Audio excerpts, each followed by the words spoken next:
Hello few, आज हम कर रहे हैं क्वेश्चन नंबर 7। वो कहता है find the coordinate of point A where A B एक डायमीटर है and circle whose centre is there है। यानी कोऑर्डिनेट ऑफ ए के निर्देशांक ज्ञात कीजिए। यानी कि आपको उसने बोल रखा है कि ए बी आपके पास एक लाइन है, ये आपका ए पॉइंट हो गया और ये हो गया बी। ए बी एक लाइन है, सेंटर है जिसका ओ, और उसको ने आपको ए बी के कोऑर्डिनेट ज्ञात करने हैं। इसको मैंने मान लिया एक्स, या इसको मान लिया मैं, आपको निकालना है ए और बी निकालना है, स्मॉल ए और बी निकालना है, या पी क्या हो मान लो, कुछ ही मान लो। और ये ओ है, ओ आपको दे रखा है कि ओ आपका है 2, -3, और आपके पास बी दे रखा है 1 और 4। देखो अगर आपके पास कोई भी डायमीटर है तो इसका मतलब रेडियस से जितने रेशियो यहाँ पर होगा उतना ही रेशियो यहाँ पर, यानी अगर मैं मानता हूँ 4:4 तो दोनों के इक्वल ही होगा, क्योंकि डायमीटर का क्या है ये हमारे पास रेडियस है, रेडियस दोनों की बराबर होती है, यानी कि कैंसिल करके 1:1 आ जाएगा। यानी कुछ भी मान लो तो आपको 1:1 ही बचेगा। तो यानी कि आपको ये दे रखा है ए बी, और ये दिया आपको 1 और 4, और यानी कि आपको एक्स वाई कोऑर्डिनेट जो निकालते थे हम, पहले सेंटर के निकालते थे, अब साइड के निकाल लेंगे। ये आपको दे रखा है पहले 2, -3। यहाँ पर हम फार्मूला यूज करेंगे section formula, m1 x2 plus में m2 x1 बाय में m1 plus m2, m1 y2 plus में m2 y1 बाय में m1 प्लस में m2।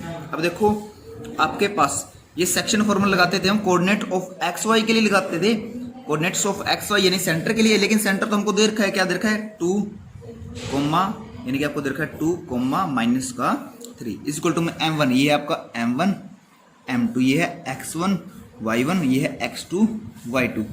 m1 यानी कि 1 × x2 कितना है 1, प्लस में m2 1 x1 यानी कि a, बाय में m1 प्लस में m2 यानी कि 1 + 1, कोमा। उसके बाद m1 y2 यानी कि m1 कितना है आपके पास 1, y2 कितना है 4, प्लस में m2 कितना है, m2 है 1, y1 है आपके पास b, बाय में m1 प्लस में m2 यानी कि 1 + 1। ये पहले वाले के इक्वल, दूसरे वाले के। ये आपको निशान है, फेयर कॉपी में नहीं लगाना, ये सिर्फ रफली समझा रहा हूँ आपको। तो यानी कि हो जाएगा 2 तो इक्वल हो जाएगा 1 प्लस में a बाय में 2, कोमा, और ये -3 इक्वल हो जाएगा 4 प्लस में b बाय में 2। 1 लगा के नीचे दोनों के क्रॉस मल्टीप्लिकेशन, तो होगा 2 × 2 = 4, 1 प्लस में a इधर जाके 4 माइनस में 1 इज इक्वल टू में a, यानी कि आपके पास आ गया 3 इज इक्वल टू में a। ये आपका a की वैल्यू आ गई। अब b की निकाल रहा हूँ, 3 × 2 = 6, -6 इज इक्वल टू में 4 प्लस में b, अभी 4 उधर चला जाएगा, -6 - 4 इज इक्वल टू में b, -10 इज इक्वल टू में b। ये आपके पास आ गया आंसर, यानी कि क्या आ गए कोऑर्डिनेट्स ऑफ a के, क्या आ गया आपके पास आ गया 3, -10, दैट इज योर आंसर। उसके बाद क्वेश्चन नंबर 8 आपके पास, वो कहता है कि ए बी आर, आपको ए एंड बी दे दिए 2 पॉइंट, और find the coordinate P such that the A P is equal to में 3/7 A B, the P lies the line सिग्नेटिंग बी ए बी। वो कहता है कि ए बी आपके पास एक रेखा है और ए बी लाइन के बीच में कोई पी है जो पॉइंट है, यानी कि आपके पास ये ए है और ये बी है, कोई लाइन है, और पी कोई भी पॉइंट है, ये नहीं पता कहाँ पर है, यानी कि इस लाइन के ऊपर ही है, यानी कि बीच में है ए और बी के। और उसने आपको ए पॉइंट दे रखा है -2 और बी दे रखा है 2 - 4। अब उसने आपको एक हिंट दी है, हिंट क्या दी है, या गिवन है, गिवन आपके पास A P is equal to में 3/7 ए बी। मैं ए बी को मल्टीप्लाई यहाँ जाकर डिवाइड में ले लेता हूँ, ए पी बाय में ए बी, यानी कि आपके पास आ गया 3/7। यानी कि अगर देखो, अगर मान लो मेरे पास, अब इसका मतलब समझो, इसके पीछे के भी लगा सकते हो आप, के वगैरह हम लेट कर लेते हैं, के लगा लिए, दोनों के पीछे लेट करके के लगा लिए, के मत लगाओ, आपकी मर्जी है। ये हो गया, यानी कि ए बी है 3 के ए पी, ये रहा ए पी, यानी कि ये हमारा इतना रेशियो है, ये 3 के, और ये टोटल ए बी कितना है आपके पास 7 के, यानी कि टोटल तो 7 है और ये है 3, तो ये कितना बचेगा 4 बचेगा। 7 में से 3 के कैसे निकालेंगे, देखो ए बी क्या होता है, ए पी प्लस में पी बी, ए बी का मतलब ये आधा प्लस में आधा, ये हो गया 7, अब ए बी है 7 के इज इक्वल टू में ए पी कितना है 3 के, प्लस में पी बी नहीं पता, उधर चला गया, 7 के -3 के इज इक्वल टू में पी बी, बच गया 4 के इज इक्वल टू में पी बी, यानी कि रेशियो निकल गया 3 के रेशियो 4 के से के कैंसिल, यानी कि आपका आ गया 3:4। 4। आपके पास m1 m2 भी आ गया। अब आपको क्या करना है, देखो आपके पास है ये है x1 y1 x2 y2, ये है m1 m2।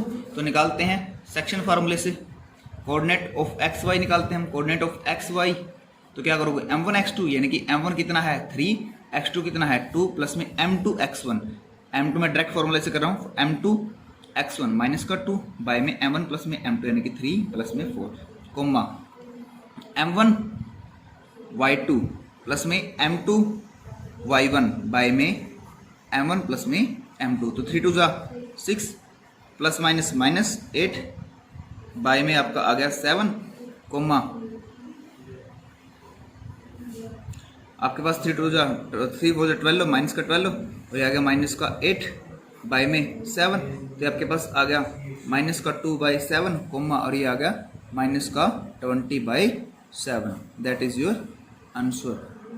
उसके बाद है हमारे पास question number 9, find the coordinate of point which divide the line सिग्नेटिंग -2 एंड 2 दे रखा है एंड 2 और 8 दे रखा है 4 इक्वल पार्ट। यानी कि वो क्या कहता है कि आपके पास लाइन है, गिवन है कोई, यानी कि मान लो ए बी कोई लाइन है आपके पास, ये ए है और बी है, इसको 4 लाइन में डिवाइड करो। मैंने मान लिया ये 1 है, ये 2, ये 3, इस तरफ से ये तो 1 लिख रहा है, इस ये 2 ये 3, इस तरफ से काउंटिंग शुरू की।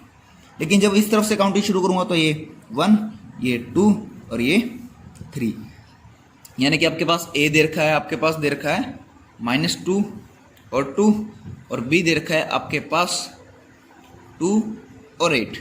अब आपने इसको सोल्व करना है by section formula, coordinate of X Y निकालो, कोऑर्डिनेट ऑफ एक्स वाई। पहले आप लोगे लाइन ऐसे ही ए बी और रेशो लोगे 1:3, इसको सोल्व करोगे। उसके बाद आप फिर से लाइन लोगे ए बी और रेशो लोगे अब 2:2 या ले सकते हो 1:1 क्योंकि 2 से 2 कैंसिल हो रहा है। फिर उसके बाद ये भी सोल्व करोगे। उसके बाद आप फिर से रेशो लोगे ए और बी और यहाँ पर लोगे 3:1, यानी कि एक आंसर यहाँ से आपका आएगा एक्स वाई का कोई ना कोई, एक यहाँ से, एक यहाँ से, 3 आपके ऐसे ही आंसर आएंगे और आप सभी को ये अपने आप ही ट्राई करना है। अब हम कर रहे हैं क्वेश्चन नंबर 10। सबको समझ में आ गया होगा, यानी कि ए बी दे रखा है, हमारे पास 3 रेशो निकले, पहले इस रेशो को ले लो, फिर इस रेशो को, फिर इस रेशो को, इनको सबको सोल्व करना है। फिर क्वेश्चन नंबर हमारे पास है 10। क्वेश्चन नंबर 10 में आपको क्या कर रखा है कि area of a rhombus of verticals दे रखे हैं, आपको क्या निकालना है, एरिया निकालना है, रंबस का एरिया निकालना। मान लो आपके पास कोई भी एक रंबस है, उसका एरिया निकालना है, यानी कि आपको दे दिया ए बी और ये सी और डी, और हिंट में भी दे रखा है आपको, हिंट क्या दे रखा है, एरिया ऑफ रंबस कैसे निकालोगे 1/2 product of their diagonals. Diagonals का मतलब है, सॉरी ए बी सी आना था यहाँ पे, और डी, डायगोनल्स का मतलब है ए सी मल्टीप्लाई बी डी। अब ए सी कैसे निकालोगे, डिस्टेंस फार्मूले से, दूरी सूत्र से, यानी कि दूरी सूत्र से, यानी कि ए सी को भी आप दूरी सूत्र से निकालोगे और बी ए सी निकालोगे दूरी सूत्र से और बी डी को दूरी सूत्र से निकालोगे और लास्ट में रख दोगे 1/2। मान लो आपका आ गया 2√6 मल्टीप्लाई 3√6, 3√3 कुछ भी आ गया, 1/2 मल्टीप्लाई 24 मल्टीप्लाई 24, कुछ भी आ गया, आप उसको सोल्व करोगे। डायगोनल्स निकालने हैं डिस्टेंस फार्मूले से, यानी कि ए सी और फिर निकालोगे बी डी और रख दोगे 1/2 ए सी। इन दोनों में डिस्टेंस फार्मूला, ए सी डिस्टेंस फार्मूला, बी डी में भी डिस्टेंस फार्मूला, और आपका एक एक्सरसाइज कंप्लीट है। सैटरडे को इसका टेस्ट होगा। Thank you.